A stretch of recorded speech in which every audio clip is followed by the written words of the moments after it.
사랑하는 성도 여러분, 어제 하루도 주의 은혜 가운데 평안하셨습니까? 2021년 7월 6일 화요일 아침 매일 성경 말씀 묵상 시간입니다. 다 같이 사도신경으로 신앙 고백하며 오늘 말씀 묵상 시간 함께 시작하겠습니다. 나는 전능하신 아버지 하나님 천지의 창조주를 믿습니다. 나는 그의 유일하신 아들 우리 주 예수 그리스도를 믿습니다.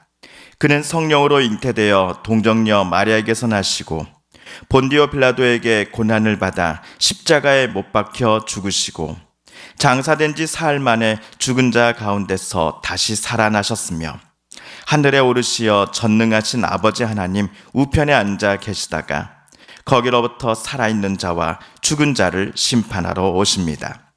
나는 성령을 믿으며 거룩한 공교회와 성도의 교제와 죄를 용서받는 것과 몸의 부활과 영생을 믿습니다. 아멘. 오늘 우리가 함께 읽을 기록된 하나님 말씀 출애굽기 제6장 14절에서 27절까지의 말씀입니다. 구약 89쪽경에 있는 출애굽기 제6장 14절에서 27절까지의 말씀입니다. 그들의 조상을 따라 집의 어른은 이러하니라. 이스라엘의 장자 르우벤의 아들은 하녹과 발루와 헤스론과 갈미니 이들은 르우벤의 족장이요.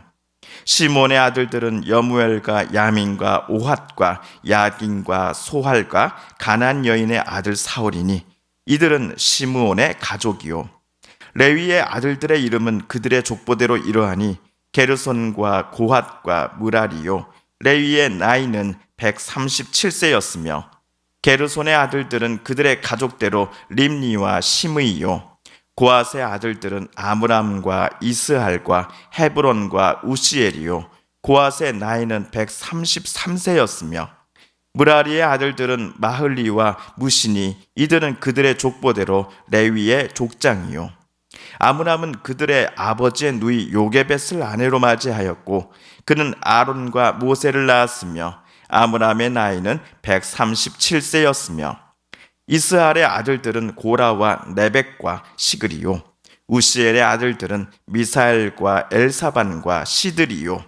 아론은 암미나답의 딸 나손의 누이 엘리세바를 아내로 맞이하였고 그는 나답과 아비후와 엘르아살과 이다마를 낳았으며 고라의 아들들은 아실과 엘가나와 아비아삽이니 이들은 고라 사람의 족장이요. 아론의 아들 엘르아살은 부디엘의 딸들 중에서 아내를 맞이하였고 그는 비느하스를 낳았으니 이들은 레이 사람의 조상을 따라 가족의 어른들이라. 이스라엘 자손을 그들의 군대대로 애굽 땅에서 인도하라 하신 여호와의 명령을 받은 자는 이 아론과 모세요. 애굽 왕 바로에게 이스라엘 자손을 애굽에서 내보내라 말한 사람도 이 모세와 아론이었더라. 아멘. 지난주 금요일 우리는 출애굽기 6장 13절까지를 함께 읽었습니다. 잠시 지금까지의 줄거리를 짧게 요약을 해보겠습니다. 히브리 모세는 애굽 왕궁에서 자라게 되었지요. 그러나 모세는 자기 동포 히브리인을 보호하려다가 애굽 사람을 죽이고는 미디안으로 도망쳤고 여기서 이드로의 딸 십보라와 결혼하여 게르솜이라는 아들을 낳았습니다. 미디안 땅에서 약 40년 동안 모세는 장인의 양떼를 치면서 살던 중 호렙산에서 모세를 만나고자 찾아오신 하나님 앞에 서게 됩니다. 모세에게 찾아와 말씀하신 그 하나님은 자기의 이름을 여호와라고 가르쳐 주십니다. 스스로 있는 자. 이집트로 되돌아가서 모세의 동포인 이스라엘 사람들을 고된 노동으로부터 해방시키라고 하나님 여호와는 모세에게 지시하십니다. 여러 번의 거절 끝에 모세는 하나님께서 보내신 그의 친형 아론과 함께 이집트 파라오를 찾아가지요. 하나님의 분부대로 내 백성을 이집트에서 나가게 하여 여호와 하나님께 예배 드리게 하라는 메시지를 파라오에게 모세와 아론은 전했습니다. 하지만 파라오는 해방은커녕 지금보다도 더 무거운 노동의 짐을 이스라엘 백성들에게 내렸습니다. 이로 인해 히브리인 동포들마저도 모세와 아론에게 저주에 가까운 말들을 쏟아내면서 그들을 미워하였지요. 예상하지 못했던 반응들에 모세는 매우 당황해하며 하나님을 찾아갑니다. 그럼에도 하나님은 모세가 또다시 파라오를 찾아가 당신의 엄중한 메시지를 전할 것을 지시하십니다. 여호와 하나님의 말씀을 전하니 내 백성을 풀어주라. 하나님의 강한 손으로 반드시 내 백성을 풀어낼 것이다. 라고 하나님은 모세에게 파라오에게 가서 말할 것을 명령하십니다. 모세는 세계 최강의 제국 파라오와 여호와 하나님 사이에 정말로 낀 신세와 같았습니다. 고래 싸움에 새우등 터지는 것 아닌가 하는 염려가 모세에게는 분명 있었을 겁니다. 그렇다면 모세는 이 둘 중에 어느 쪽을 더 신뢰하였을까요? 어느 쪽을 더 두려워하고 있었을까요? 파라오입니까? 아니면 호렙산에 찾아와 자기를 여기 이집트까지 보내신 여호와입니까? 여러분 정답을 잘 알고 계실 겁니다. 하지만 출애굽기를 계속해서 한번 읽어나가 보시면서 그 정답이 정말로 맞는지를 확인해 보시는 것도 출애굽기 말씀 묵상에 큰 재미가 또 유익이 아닐까 싶습니다. 한편 오늘 14절에서 27절까지는 족보가 나와 있습니다. 6장 14절에서 갑작스럽게 등장한 족보 때문에 저를 포함한 많은 분들이 출애굽기를 읽어나갈 때에 적잖이 당황스러워 하십니다. 그런데 이번 족보가 누구의 족보인가요? 14절을 보시면 모세와 아론의 족보입니다. 출애굽기가 그리고 있는 모세와 아론이 어떤 사람인가 하면 6장 26절, 27절에 잘 설명되어 있습니다. 26절, 27절을 제가 세 번역으로 한번 읽어보겠습니다. 이스라엘 자손을 부대별로 편성하여 이집트 땅에서 인도하여 내라는 주님의 분부를 받은 이들이 바로 이들 아론과 모세이고, 이집트의 왕 바로에게 가서 이스라엘 자손을 내보내 달라고 말한 이들도 바로 이들 모세와 아론이다. 모세와 아론은 자기 동포 이스라엘을 이집트 땅에서 탈출시키라고 하는 큰 사명을 하나님께로부터 부여받았습니다. 이 사명의 첫 시작은 이스라엘 자손에게 알리는 것이며, 또한 파라오를 찾아가 하나님의 뜻을 전달해야 하는데, 이 중요한 역할도 하나님께서는 모세와 아론에게 역시 맡기셨습니다. 자, 그렇다면 모세와 아론의 족보를 한번 살펴보시지요. 모세와 아론은 이스라엘 12지파 중 레위 지파입니다. 레위 지파의 시작은 야곱의 12아들 가운데 셋째 레위이지요. 이스라엘의 12아들들의 이름을 앞글자만 따서 한번 순서대로 말씀드려보면 다음과 같습니다. 르시레유, 단납가다, 이스디요베. 르시레유, 단납가다, 이스디요베. 여기서 디는 야곱의 유일한 딸 디나를 말합니다. 오늘 14절은 야곱의 장남 루벤과 그의 아들의 이름이 나오지요. 15절은 야곱의 차남 시몬과 그의 아들들의 이름이 나옵니다.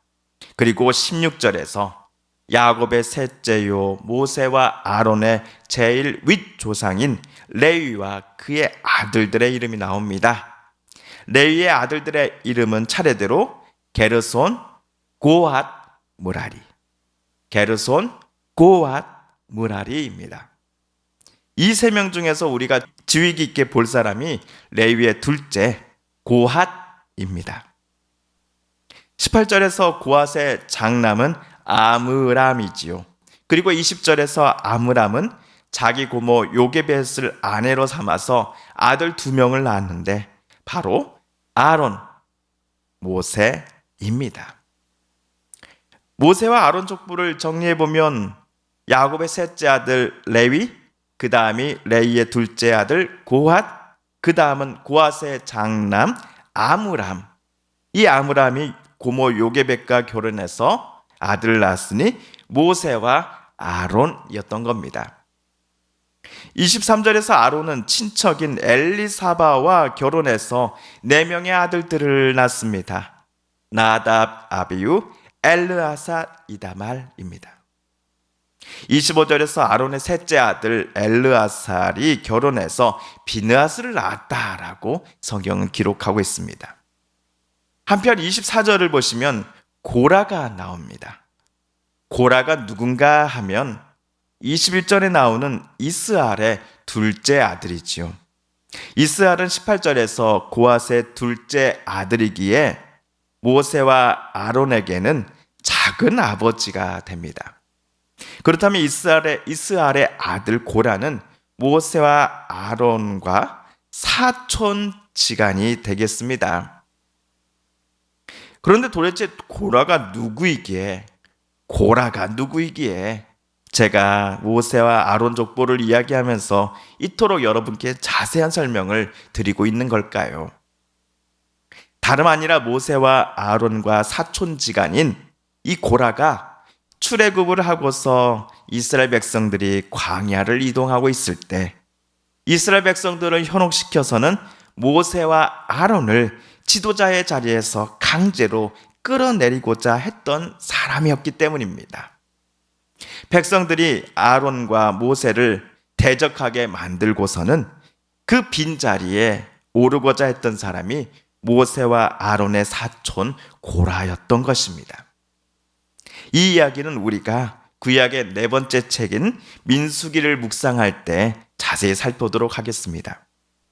또한 모세의 형 아론의 아들들은 분명 4명인데 다른 아들들이 결혼했다라는 이야기는 없고 셋째 엘르아살만 언급하고 있다는 것이 우리 성도님들께 그 레이더망에 붙잡히지 않았습니까?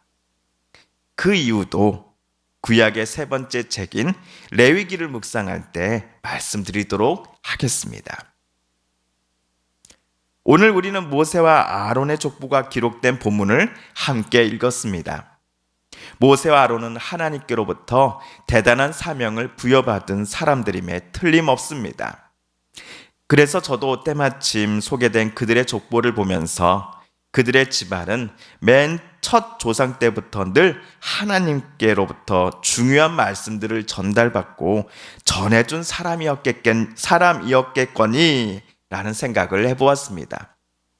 하지만 정작 모세와 아론의 족보에 나오는 조상들 중에 지금 모세와 아론과 같은 특별한 사명을 받은 이가 있었다라고 성경은 말하지 않습니다.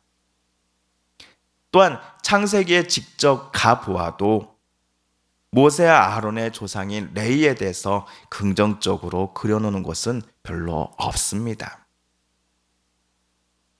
다르게 말해보면 어느 가문 출신인가, 어느 지파 사람인가, 어느 부모 밑에서 태어났는가에 따라서 하나님께서 그들의 후손에게 특별한 임무를 맡기시는가 맡기시지 않는가가 결정되는 것이 결코 아님을 우리는 깨달을 수 있습니다.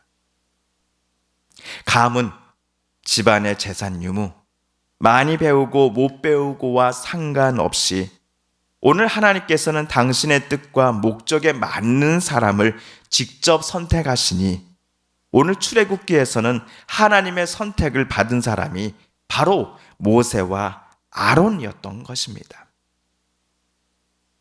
그렇다면 모세와 아론의 경우처럼 하나님께서는 오늘날 저와 여러분에게도 또 다른 하나님의 사명과 하나님께서 뜻하신 바를 맡기시고 그 일의 적임자로 우리들을 세우시지 않으시겠습니까?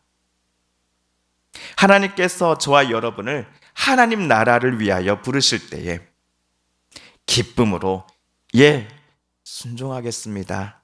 하나님이 나아가라면 나아가고 멈추라면 멈추겠습니다 라고 대답할 수 있는 우리가 되었으면 좋겠습니다.